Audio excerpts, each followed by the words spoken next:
Hi, I'm Kevin Werback, professor of legal studies and business ethics at the Wharton School of the University of Pennsylvania. For decades, I've studied emerging technologies, from broadband to blockchain. Today, AI is promising to transform our world. But AI needs accountability, mechanisms to ensure it's developed and deployed in responsible, safe, and trustworthy ways. On this podcast, I speak with the experts leading the charge for accountable AI. Today, I'm joined by Brad Carson, former U.S. Congressman and now president and co-founder of Americans for Responsible Innovation. He gives us a peek into the lobbying and policy battles in Washington, D.C. over AI, both on the domestic front and globally in terms of U.S. national security and competition with China. He has interesting perspectives on the complex political dynamics and the reasons that there may ultimately be a successful coalition for reasonable steps to ensure that AI achieves benefits for all. I hope you'll enjoy my conversation with Brad Carson. Brad, really a pleasure to have you on the podcast. Thanks for having me on today. It's my honor. You've done a lot in your life, Rhodes Scholar, Congressman, Pentagon official, university president. What made you decide to go and start an AI policy organization? My career has been very diverse, on paper at least. But I think the through line of my life has been trying to find interesting fights Mm. and finding some way to be involved, either small or large.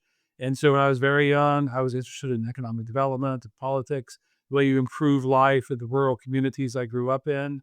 And so that led me into politics, higher education beckoned as well, because I saw that as a key front in helping mold not only young lives, but the culture. And so universities are obviously at the forefront of many of the important questions today. And then over the last decade or so, I realized that artificial intelligence is going to transform our world in very profound ways. And so I wanted to find a way to get involved. I was fortunate to make a few contacts and then form this group that can help lobby Capitol Hill about what we see as the best policy. What is it from your perspective that makes AI such an interesting fight? I think it's a general purpose technology, but one that perhaps could be the last of those in the Mm. sense of, previous general purpose technologies always opened up new frontiers for human endeavor. Perhaps as we went to the Industrial Revolution, we mechanized work, it privileged cognitive labor. Well, now AI is promising to really render humans almost moot, and do most of human work better than we can. And so, really, it's the first time we've had a technological revolution that threatened the very basis of human society. And so I think it's a very fascinating thing, but economically, what its impact will be. I think, for me too, I'm interested in what it's going to do to the social contract. For Mm. the last 500 years, our role as a citizen has been closely tied to our work as a laborer. And if work becomes something that's not common, if it does displace lots of people, it's definitely going to be disruptive, perhaps revolutionary in politics, but it also is going to call into question the nature of the state. So there are already a number of different organizations in DC working on AI issues. What's the distinctive focus of Americans for Responsible Innovation? So I think two distinct focuses. The first is that we kind of bridge the gap of all the AI issues. There are groups that are concerned with so-called X risk, the Mm-hmm. catastrophic consequences of AI through misalignment or fast takeoffs. And we're interested in those questions too. We're also interested in the questions about discrimination, bias, kids' safety, anti-pornography, and deepfake pornography. So these are all questions we're interested in too. So we bridge both of those Mm-hmm. in a unique way. And the second is we're really a group that is about politicians or people who came from politics into AI Mm. rather than the reverse. A lot of groups in DC are people who were working in AI, perhaps in California or Boston. They realized policy was very important. And so they moved to Washington to try to get involved in it. We're people who really started in Washington with deep hill expertise and came to the question of technology. And so that is a unique kind of comparative advantage for Mm. the organization. And we work closely with all of those other groups too. Mhm. Although I assume that people that come out of the tech world might be skeptical that politicians are the right ones to be thinking about what to do with AI. I think they're increasingly realizing the politicians are unavoidable. Politicians will find you even if you don't care much about them. And so I think, you talk to people in San Francisco, at Berkeley, at Boston, and kind of the New York or the DC suburbs where there's a lot of AI activity. They realize that politics is very important. They're very active in the state capitals now, trying to lobby there. So I think, people more and more realize that politics is inescapable. How do you get the politicians to have the necessary expertise to address these often very technical issues? I think 2 ways there also. One is more and more people, their constituents care about it, Mhm. especially the labor effects of artificial Mhm. intelligence. This gets people's, attention. These are Mhm. voters, they're, highly motivated if they see things that are going to affect their life, and they're right to be, very interested in this because, if they read the comments from the various lab leaders like Sam Altman or others, they realize that these models could blow up their way of life, and indeed, Mhm. that's the ambition of the models is to displace them in some way. And so voters are one way, and increasingly politicians care a lot about that, the salience of AI to voters. I think the second is, having been a congressman, I know people in politics are there because they do care about ideas. Mhm. They want to do what's right for the country. They're fascinated by what trends are going to change the world around them in some way. So it's a natural audience for groups like ARI to go educate them to say, like, you care about AI, you may not really know what it is technically. I haven't thought a lot about the social impacts of it either, but they're very hungry to have people come talk to them about that. So there's a natural constituency just for the ideas. When I talk to people in the tech world, though, or some of my students at Wharton, their assumption is that the politicians are just going to be scared of what they don't understand. That yes, they have those concerns, it will displace labor and so forth.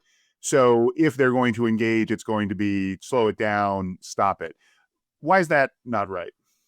I think it's not right for a couple of reasons again. One is the default of politics is to be influenced by money, and the Mhm. money's of the tech sector. So the most likely outcome, the modal outcome of Mhm. AI policy is nothing happens. I mean, look at what's happened to social media policy in this country. Everyone decries it. Everyone's very upset about the effects of social media on the body politic, but nothing happens in Washington, D.C. Why Mhm. not? Because the lobbying power of the companies is so powerful, is so profound that they can't get it through. So I think, for your students, they should recognize the default is probably nothing Mhm. happens. But I think the second is that politics really does matter. Politics is really, as I define it to people, the coming together of citizens to decide what's best for their common good. And politics is inescapable. So yes, politics has a lot of reasons you can say it's very sclerotic, it's slow. Our best people don't go into politics. I hear this all the time. Yeah. But that is something that's a problem we must address, not accept. The example I often talk to and, on AI particularly, I know a lot of folks will say, well, the US will never have the kind of technical expertise to regulate AI properly. And if you're really good at AI, you'd be working in San Francisco making a fortune rather than laboring in the bowels of the Commerce Department. But I also hear them say at the same time how much they love working with the UK's AI Security Institute. And they tell you how technically adept it is. How they've hired these amazing people. And it's if only, the US could do something like the UK AISI. I tell people exactly. That's our project. We don't have to accept mediocrity. We don't have to accept stagnation in government. We should demand better. And the UK, which is hardly a model of governmental dexterity, is able to do it. There's no reason we can't replicate it here for such an important problem. Mhm. You mentioned early on a couple of the issues out there, but can you talk about what you see as some of the key AI policy fights right now, or key gaps where there's an issue that government is not acting where it should? I think energy is a big one. I mean, from ARI's perspective, we want AI to be a powerful technology that benefits us all, makes us healthier, wealthier, helps automate very mundane tasks, democratizes access to culture and education in ways that could be really revelatory. So there's like a great case for how AI can make our life better. But that won't happen unless we actually develop the energy resources that make AI, Mhm. the next stage of it happen. And I think that's a really serious challenge for us as a country. We have to put in 100, maybe 200 gigawatts of new capacity. That's not easy to do in a world of NIMBYs, permitting, which takes years. And so there's a lot of concerns about whether we're actually able to do that. And so I think energy is something that politicians have to be aware of. I think there's this other question that's really important. That's kind of almost a philosophical one. It's like, how do we want to think of AI? How should politicians think about it? For me, I advocate AI should be a tool. It should be making me more human and better at the things that are uniquely human. I don't want to become more like the machine. I do think there is a current in AI of people in the Valley or in San Francisco who probably want to make the humans more like the machine. I said, that's I think, a philosophical distinction that politicians should keep close to mind. It's like, what are we doing here? Is this promoting human flourishing, or is it inimical to it? And so a lot of things I think politicians need to think about are just like, what should our view of technology be? Technology is not neutral. It's not. And so the question is like, is this going to be promoting the human good or working against it? And, that's an inquiry I think politicians should ask themselves and ask the people promoting the technology. How does that translate, though, into specific policies? I think it's something that most people would resonate with, that technology, AI, should augment human beings. But what does that actually mean in terms of the kinds of things Congress has to address? I think it starts off by saying Congress should demand minimally transparency into what's happening at the Mhm. models. These frontier models done by just 5 or 6 companies Mhm. are ones that are the most powerful. They can offer the most good, but offer the greatest threat as well. And so we need to have greater understanding of what's happening there. We should have mandatory evaluations of them, certainly on kind of their risks for nuclear weapon capability or bio risk that they might do as well. So we should have mandatory evaluations of that. We should make sure that data centers have know your customer rules so that bad actors or foreign nations that might be adversarial to us can't access data centers in the US. We should have export controls, make sure that this incredible commodity, the world's most important commodity, the semiconductor, of which it's the unique Western advantage of the AI race, right, are kept within the West, or at least with great thought given to other nations. So those are some of the examples. I mean, I think, one thing politicians need to debate, this is actually a major debate in AI policy today. It's like, should we regulate, as often hear people say, the deployment of AI or the development of AI? And that distinction is often made to say, well, the government should regulate the deployment of AI, like how it's being used out there as use cases. If someone uses it for a malicious purpose, right, and then you go after that. But I think if you understand AI well, you recognize that the gravest problems it presents are really at the design stage. For example, if you're worried about deep fake child pornography, now, yes, you can say if you use it for that purpose, we will arrest you. And we should definitely do that. And we should have laws that prohibit its creation and dissemination. And we will arrest you if you do that. But really, the secret is we should be designing models that aren't capable of producing deep fake child pornography. And that happens in the labs themselves, on the data sets they're using, cleansing them of child pornography, of having various filters along the way to make sure that they can't even do those kind of products. So that's an example of saying, like, really, this design deployment issue in the context of AI doesn't make a lot of sense. And the politicians need to realize that the design aspect of AI is something they really need to care about. Let's talk a little about the national security issues. You mentioned a couple things earlier about export controls, and you've got experience in the Pentagon and actually back in 2008 deploying in Iraq. Um, how should we think about this great competition between the US and China for AI supremacy? I think AI is going to be transformative across society. I think it's going to have a big impact at the military. But I have two slightly heterodox views about the military and AI. The first is I don't believe it's going to be as transformative as many people in the Hmm. US military think it will be today. I mean, the best use case, to use the terms that the military themselves take up, is it's going to shorten the kill chain. You can more quickly identify targets. You can figure out the exact right weapon to use against that target. You can ascertain the battle damage afterwards. And right, you can make this a very quick, get inside their OODA loop, if you Mhm. will, to use a term that maybe at the business school that he would teach, right? That comes from Yes. Boyd at the Pentagon. And so this idea of like very quick decision cycling through is how one wins wars. And I think that is something that AI could well do. But is that going to fundamentally change the nature of warfare? I'm not sure that it does. And it goes to a kind of a second heterodox opinion, which is the US military, and I've seen this firsthand, both working in theater and then serving as Undersecretary of the Army and then Undersecretary of Defense. Kind of the US way of war is to love bright, shiny objects. We always love the latest kit. So our airplanes have to be at the frontier. They have to be a generation ahead of the rest of the world. We love stealth. We love all of these kind of like, technical, what I call technical solutions to very human problems. And this ends up biting us because we find ourselves in Iraq or Afghanistan. We Mm. realize that there is actually a limit to technical solutions Yeah. to very wicked human problems. And, in the end, wars are won by young men and young women who kick in doors and occupy the other nation's capital, and do very hard work. That's what humans do best. And so my fear about AI is that we get into this world of where we think like, hey, we can outsource all the grubby parts of it. Mm. That we can have robots do it, or AI can make the hard decisions for us. That's probably not wise, but it's also not effective because you lose sight of what really is important, which are the Yeah. people, the humans. And in America, we often do lose sight of that. And so we pay the price. We actually get involved in conflicts, which turn out to be very intensely about the human being and how they deal with conflict. On the export controls, how do you respond to the argument that ultimately this is about platforms and we should want China to be building on Western US based foundations, NVIDIA chips, our data centers, as opposed to creating silos where essentially they're incentivized to create their own stack?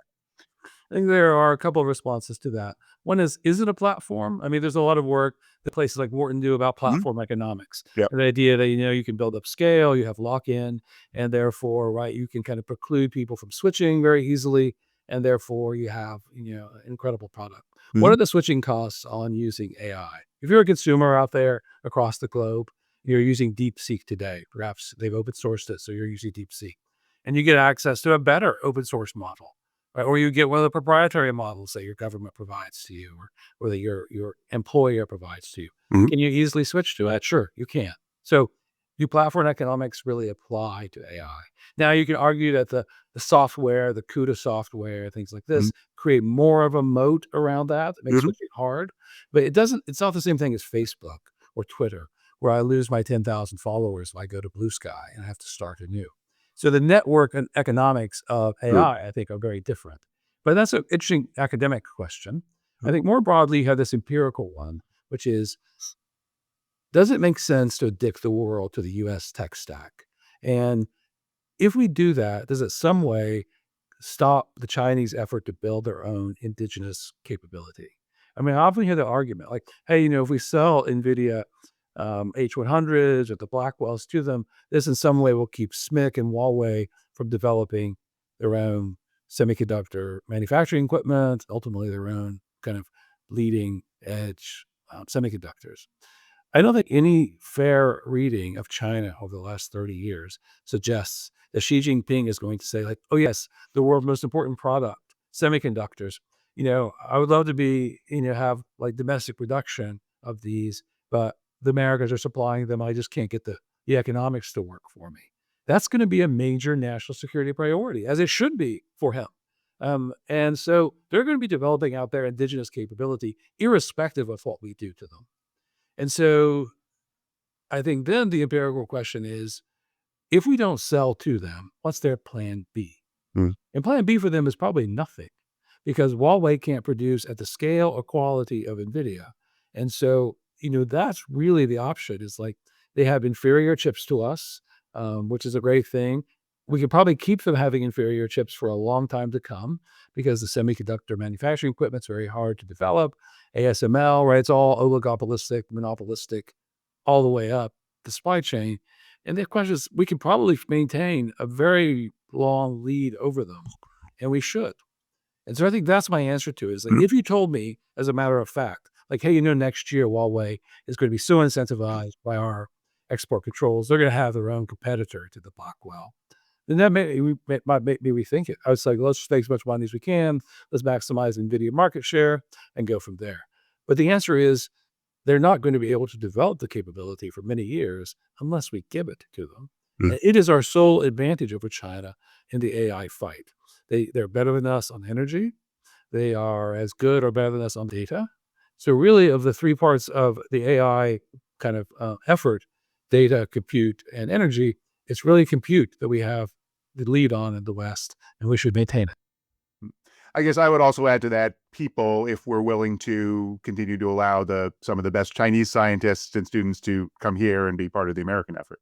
That's a key part of it as well. I mean, I often was talking to people, some students the other day, and when the Wall Street Journal published the 10 scientists that Meta had recruited, and we're going to pay them maybe over $100 million Yeah. a month. So I looked at each of those students. Not a one of them had been educated in the United States. They were Chinese, they were Israeli, a couple of Germans. And so immigration of high skilled workers is absolutely critical to maintaining, our lead in the AI fight. And then what about the broader area of AI regulation and governance? You talked about some of these concerns about deepfakes and other more direct issues about problems with AI. Uh, should we be worried about China in thinking about those issues? Again, there are some who might say if we go too far to regulate AI, then it advantages the Chinese companies. I don't see that because the frontier models are still the most capable by Mm, far. They're being developed in the United States. They're what people really want. And so, will China have deep fake child pornography as one of their capabilities? I hope not. And the Chinese obviously have, very strong norms against these kind of behaviors themselves. And it is important for people to realize all the evidence suggests that China is not adopting a libertarian approach to AI regulation. They realize that this could be incredibly destabilizing to the country, to the Communist Party's control, to social norms that are very important to them. And so I don't think they're going all out on these issues either. But you're right. Is it possible that some model out there gets fine tuned or another country produces it that can do a lot of nefarious things? Sure, that's possible. But we shouldn't have the most ubiquitous models. There are the best models, the ones that are in highest demand, mhm. the ones that could produce these kind of things. And I don't think restricting child pornography is in any way going to inhibit the U.S. efforts of success in the AI fight. Let's turn back to the U.S. then. One of the things that ARI has done is advocate for bipartisan approaches to these issues. Given the current conditions in Congress and the country politically, is it possible to have members of Congress reach across the aisle? There is a bipartisan consensus on it. It's not quite a majority yet. Mm, But really, the people who are most concerned about artificial intelligence are the MAGA right, the mhm, base. So mhm, you heard Marjorie Taylor Greene, the very mhm, conservative mhm, congresswoman from Georgia, come out strongly against the moratorium. mhm, She had something this week talking about even pausing AI. In the mhm, Senate, you have Marsha Blackburn, conservative from Tennessee, Josh Hawley, very mhm, conservative from Missouri.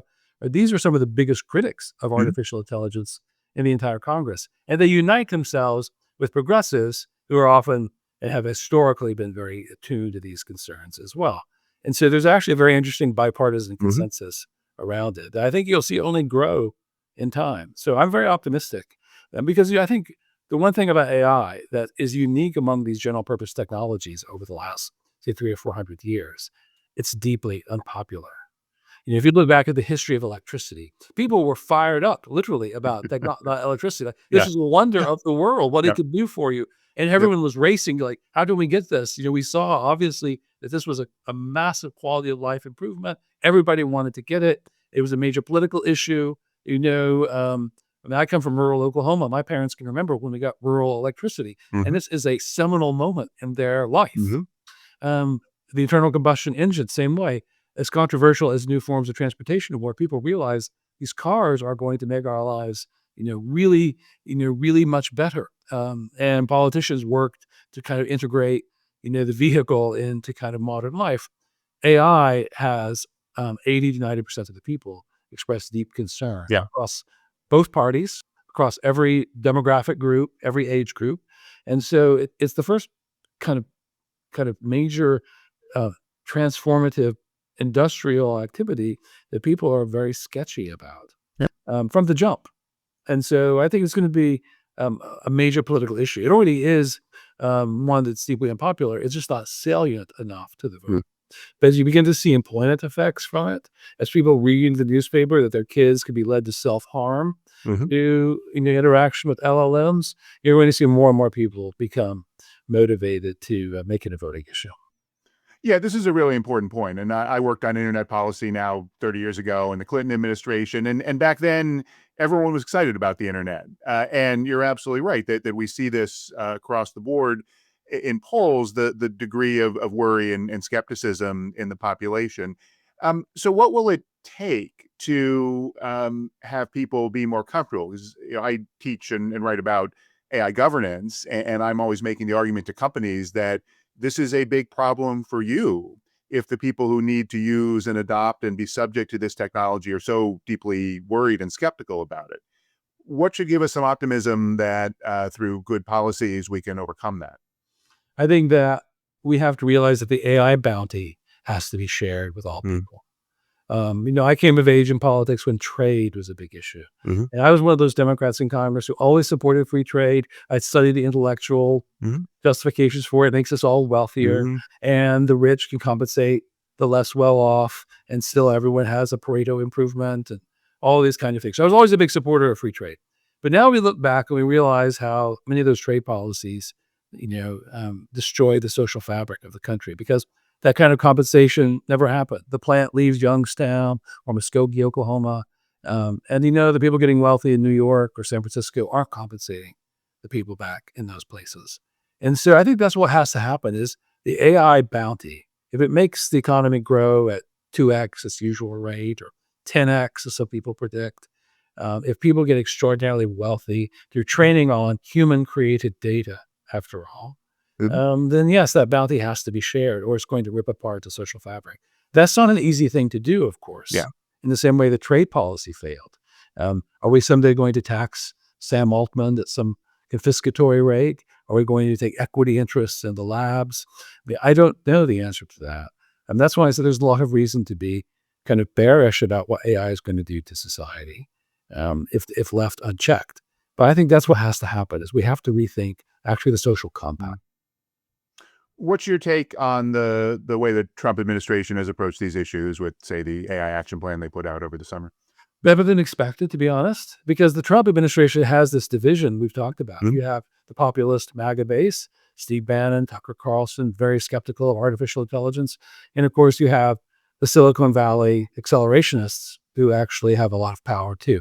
Mark Andreessen, mm, the OSTP crowd, mhm, Davis Sachs, and others, right, who have a very kind of hands-off approach to AI. So that's a tension within mhm, the administration itself. On any given day, it's hard to know who's actually in ascendancy. So we had great fears about the AI action plan that might just be, a two-paragraph document that said, get after it, let it rip. Um, and it turned out to be a very thoughtful piece of work, one that had really nothing I disagreed with much. It did have some things about exporting the US tech stack, which I didn't love. But a lot of it was about, thinking through how AI could be used for beneficial purposes, about research into interpretability, about the social consequences of this, about training workforce and revamping our labor and training policies for it. So it was a much better and thoughtful document that I think many people like me were expecting. And so I think it shows that there is kind of a consensus about what to do here that differs in the details sometimes, mhm. but most people take it quite seriously at the kind of let it rip approach Yeah. that you find people on Twitter, advocating for. Doesn't really have that many followers, even in government.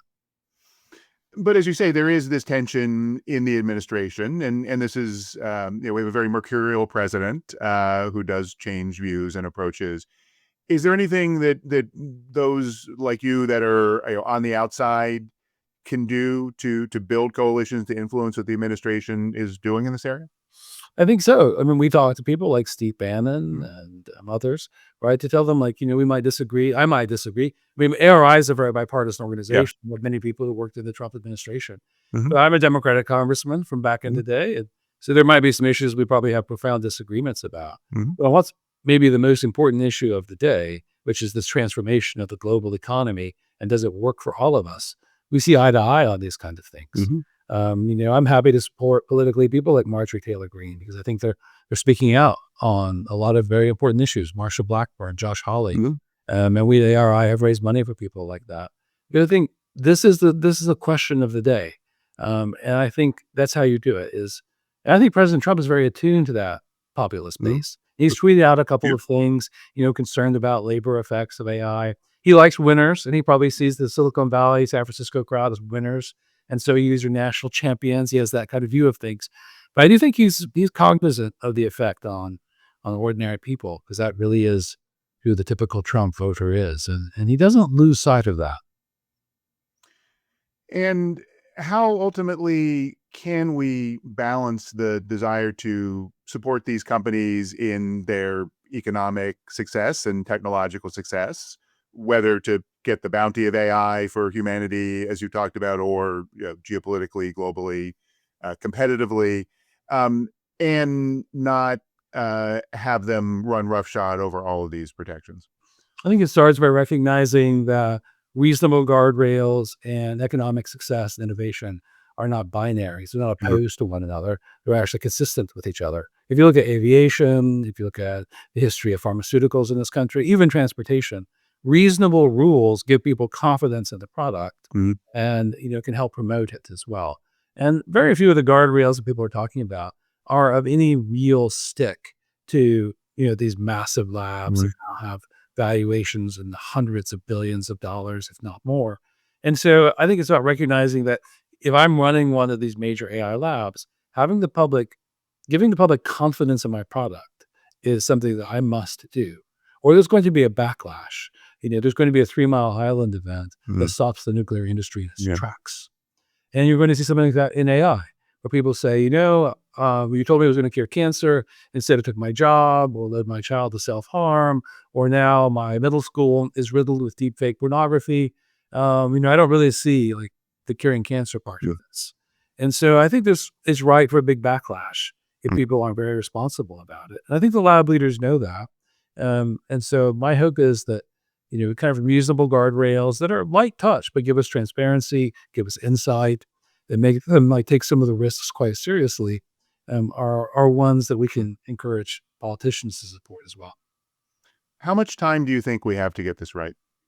It's a good question. The timeline issue is people have 2 years, 5 years, 10 years. I always tell people I don't know myself. When Yeah. I talk to people, young engineers who work for Anthropic or OpenAI, they are very bullish on what's happening. They're saying if you only knew what was happening inside these companies, and they give very short timelines, often 2 years, 3 years, to something that's really extraordinary. I can also buy the arguments of people like Tyler Cowen and Epoch AI and some of these groups that say there's a lot of friction in the economy, from bureaucracy to just labor unions, Mhm. regulation, that keep it from permeating every aspect of life, and that's true too. But I do think in 10 or 15 years, it's going to be everywhere and changing our lives in really amazing ways. Um, and that's kind of the bear scenario, right? That makes you a Gary Marcus, doomsayer about things. If you say like 10 years or 15 years, that's kind of the outside number. And that's not very long, actually. So I Mhm. think, by 2040, and we'll all be alive to see it, you're going to see some incredible transformative aspects of AI. And that's the long view. It could be far shorter than that. So I tell people the days are numbered. We have to Yeah. start working now. All right. Well, I'll have you back on the podcast in 2040 and we can compare notes. Brad, thanks so much for being with me. Thanks so much. It's an honor to be here. This has been The Road to Accountable AI. If you like what you're hearing, please give us a good review and check out my Substack for more insights on AI accountability. Thank you for listening. If you want to go deeper on AI governance, trust, and responsibility with me and other distinguished faculty of the world's top business school, sign up for the next cohort of Wharton's Strategies for Accountable AI online executive education program, featuring live interaction with faculty, expert interviews, and custom-designed asynchronous content. Join fellow business leaders to learn valuable skills you can put to work in your organization. Visit execed.wharton.upenn.edu/ACAI for full details. I hope to see you there.